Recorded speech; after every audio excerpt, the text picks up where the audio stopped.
நடிகர் ரஜினிகாந்தோட அடுத்தடுத்த படங்கள் ரிலீஸ் ஆகி ரசிகர்களை கவர்ந்துட்டு வருது. கடந்த ஆண்டோடு வெளியான ஜெயிலர் திரைப்படம் மிகப்பெரிய வெற்றியை பெற்று வசூல் சாதனை செஞ்சிருக்கு. இந்நிலையில அடுத்ததா ரஜினியோட லால் சலாம் படம் இன்னும் சில தினங்கள்ல திரையரங்கில் ரிலீஸ் ஆக இருக்கு. இந்த படத்தை அவரது மூத்த மகள் ஐஸ்வர்யா ரஜினி இயக்கியிருக்காங்க. இதனிடையே தற்போது டிஜே ஞானவேல் இயக்கத்தில் வேட்டையன் படத்தில் நடிச்சிட்டு வராரு ரஜினிகாந்த். இந்த படத்தோட ஷூட்டிங் அடுத்த மாதத்திற்குள்ள நிறைவேற உள்ளதா சொல்லப்படுது. இந்த படத்தை தொடர்ந்து அடுத்ததா தலைவர் 171 படத்தில் லோகேஷ் கனகராஜ் இணைய இருக்காரு. ரஜினிகாந்த் இந்த படம் அதிரடி ஆக்ஷன் படமா உருவாக உள்ளதா முன்னதர் லோகேஷ் கனகராஜ் பேட்டி ஒன்றில் தெரிவிச்சிருந்தார். படத்தின் கதையை தான் ரஜினியிடம் கூறிய உடனே அவர் உற்சாகத்தில் தன்னை கட்டிப்பிடித்து கொண்டதாகவும் சொல்லியிருந்தார்.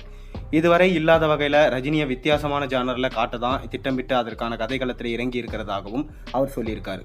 இந்த படத்தோட ஷூட்டிங் வரும் ஏப்ரல் மாதத்தில் துவங்க உள்ளதாகவும் அவர் தெரிவிச்சிருக்கார். மேலும் பார்த்தீங்கன்னா நடிகர் ரஜினிகாந்தோட ஜெயிலர் படம் வெளியாகி சிறப்பான வரவேற்பையும் நல்ல வசூலையும் பெற்ற நிலையில அடுத்ததாக வரும் பிப்ரவரி 9 ரஜினி கேமியோ ரோல்ல நடிச்சிருக்க லால் சலாம் திரைப்படம் திரையரங்கில் வெளியாக இருக்கு. இந்த படத்தோட இசை வெளியீட்டு விழா நடந்து முடிஞ்சிருக்கு.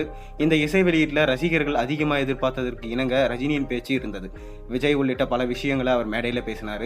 படத்தில் விஷ்ணு விஷால், விக்ராந்த் உள்ளிட்டவர்கள் லீட் கேரக்டரில் நடிச்சிருந்த நிலையில் மொய்தீன் பாய் என்ற கேமியோ கேரக்டரில் ரஜினி நடிச்சிருக்காரு. இந்த படத்தை தொடர்ந்து அடுத்ததாக டிஜே ஞானவேல் இயக்கும் வேட்டையன் படத்தில் நடிச்சிட்டு வரார் ரஜினிகாந்த். இந்த படத்தோட அடுத்த கட்ட படப்பிடிப்பு தற்போது ஆந்திரா மாநிலம் கடப்பாவில் துவங்கி இருக்கு. இதன் ஷூட்டிங் ரஜினியோடைய சேர்த்து பகத் ஃபாசில், ராணா உள்ளிட்டரும் இணைஞ்சிருக்காங்க. இந்த படத்தோட ஷூட்டிங் அடுத்த மாதத்துக்குள் நிறைவடைந்து படம் மே மாதம் கோடை கொண்டாட்டமாக பார்த்தீங்கன்னா வெளியால இருக்கிறதா சொல்லப்படுது. இந்த படத்தை தொடர்ந்து அடுத்தடுத்து லோகேஷ் கனகராஜ் இயக்கத்தில் தலைவர் 171 படத்தில் ரஜினிகாந்த் கமிட்டி ஆயிருக்காரு.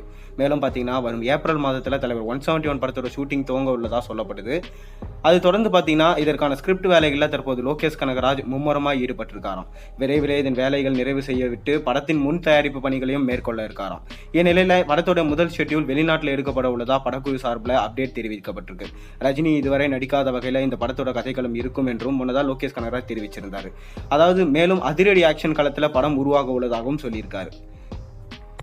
ராக் ஸ்டார் அனிருத் இசையமைக்க உள்ள இந்த படத்தை சன் பிக்சர்ஸ் தயாரிக்கிறாங்க. மிக பெரும் பட்ஜெட்டில் உருவாக உள்ள இந்த படத்தை ஐமேக்ஸ் கேமராவில் ஷூட் செய்ய உள்ளதா லோகேஷ் முன்னதாக தன்னோட பேட்டியில் சொல்லியிருந்தார்.